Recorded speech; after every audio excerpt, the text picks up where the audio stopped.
Hello दोस्तों, आपका स्वागत है आपके अपने चैनल टॉप सर में। दोस्तों आज हम आप लोग के लिए एसएसटी का 7वां पार्ट लाए हुए हैं। आपसे रिक्वेस्ट है कि वीडियो अंत तक देखिएगा, क्योंकि इस वीडियो में वही क्वेश्चन लाए हैं जो आपके एग्जाम में बार बार पूछते हैं। तो चलिए शुरू करते हैं। पहला क्वेश्चन है, औद्योगिकरण ने मजदूरों की आजीविका को किस तरह प्रभावित किया? तो औद्योगिकरण के परिणाम स्वरूप बड़े बड़े कारखानों का स्थापना किया गया। इन कारखानों में काम करने आए मजदूरों से अधिक काम करवाया जाता था और बदले में मजदूरी काफ़ी कम दिया जाता था, जिससे इन मजदूरों की स्थिति दयनीय हो गई। इस तरीक़ा से जो है औद्योगिकरण मजदूरों के साथ कार्य किया था। ठीक है ना। चलिए अगला जो क्वेश्चन है, औद्योगिकरण से आप क्या समझते हैं? तो औद्योगिकरण उस औद्योगिक क्रांति को कहते हैं जिसमें वस्तुओं का उत्पादन मानव श्रम के द्वारा न होकर मशीन के द्वारा होता है। औद्योगिकरण में उत्पादन बड़े पैमाने पर होता है। कहने का मतलब औद्योगिकरण उसको कहा जाता है कि जब वस्तु का निर्माण मशीन से होता है, मानव के द्वारा नहीं होता है। इसको हम लोग औद्योगिकरण कहते हैं। ठीक, चलिए अगला जो क्वेश्चन है, भारत में सूती वस्त्र उद्योग के वितरण का वर्णन करें।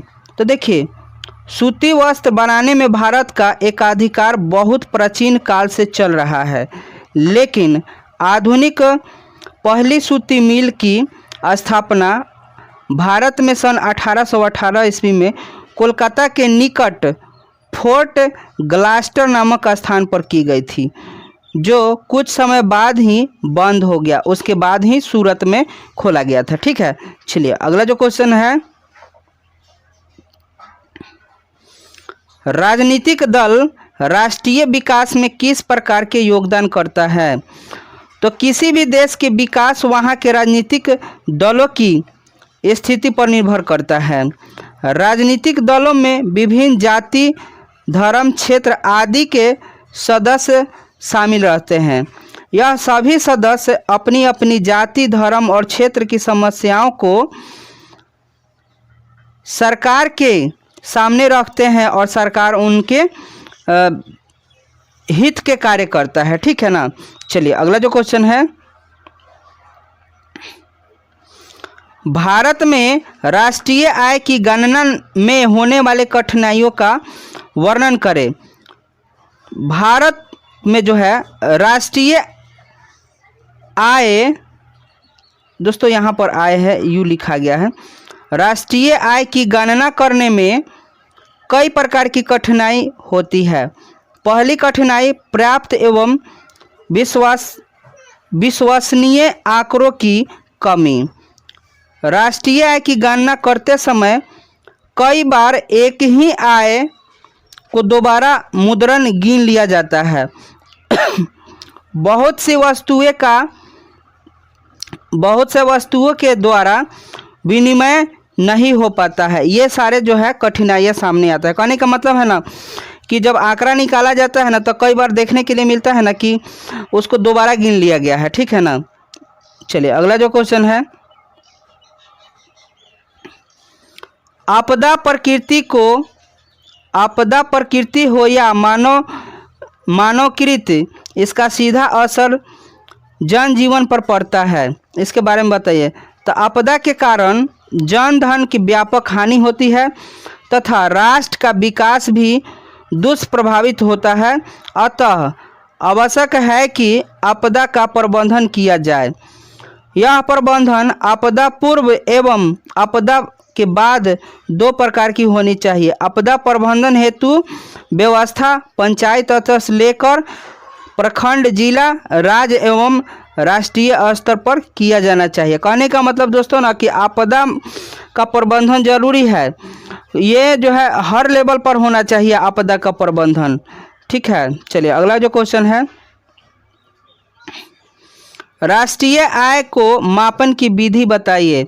तो देखिए, राष्ट्रीय आय की मापन की विधि है इस प्रकार। पहला है उत्पादन विधि।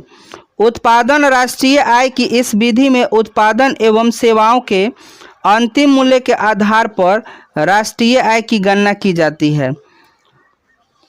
उसके बाद है आय विधि। आय विधि है, आय विधि, इस विधि के अंतर्गत उत्पादन के समस्त साधनों से प्राप्त आय दोस्तों यहाँ पर आय है, आय, किराया, ब्याज, मजदूर एवं लाभ को जोड़ा जाता है।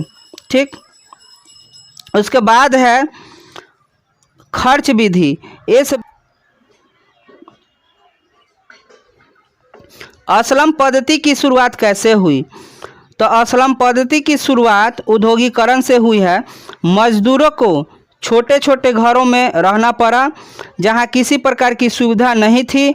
स्त्री हो या पुरुष सभी को खुले में शौच करना पड़ता था। इस तरह की समस्याओं से ही असलम पद्धति की शुरुआत हुई। चलिए अगला जो क्वेश्चन है, यूरोपीय इतिहास में घेटो का क्या अर्थ है?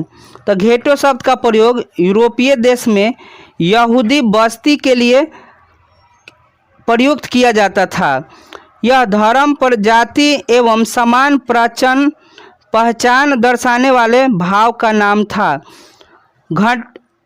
घंटों कारण इस मिश्रित अर्थव्यवस्था के स्थान पर एक समुदाय व्यवस्था थी जो समुदाय दंगों के रूप था। कहने का मतलब है दोस्तों, अगला क्वेश्चन जो है, अखिल भारतीय राष्ट्रीय कांग्रेस की स्थापना कैसे हुई? इसके प्रारंभिक उद्देश्य क्या था?